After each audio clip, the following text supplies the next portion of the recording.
Everybody is at a different place, and everyone is there not for bad reasons. This isn't about being critical or about being judgmental. This is about recognizing that we've all had very different journeys. The voice I might have might be a perspective that many people wouldn't see as a leader.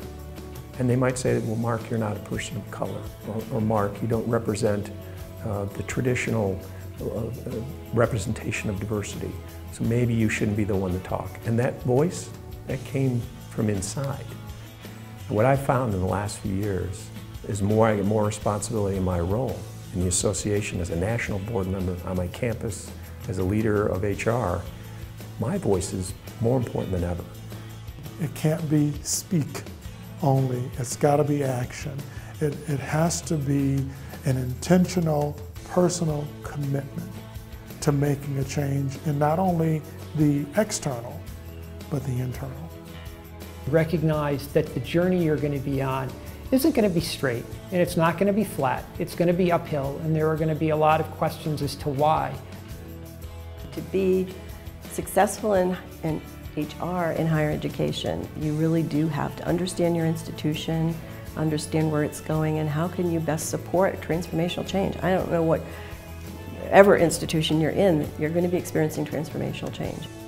Throughout my life, I've learned that leadership comes in interesting packages sometimes, in places that you don't necessarily expect it from. But by engaging people in the conversation, by getting people throughout your college or university to understand that they too, their views, their thoughts have value and that they can contribute is vitally important.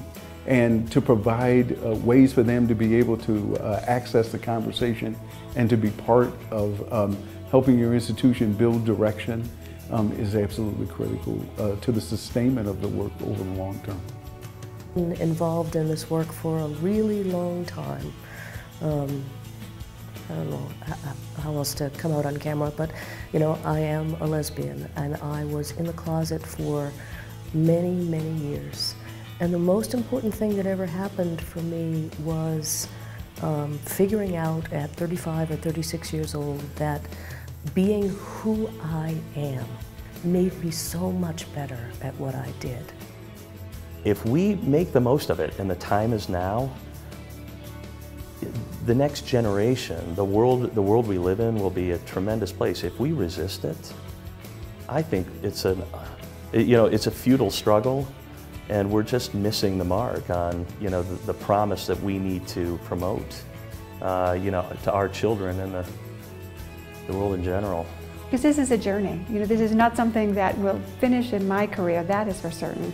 But what I would like to be able to say is that when I do retire, the university looks different, than when I came.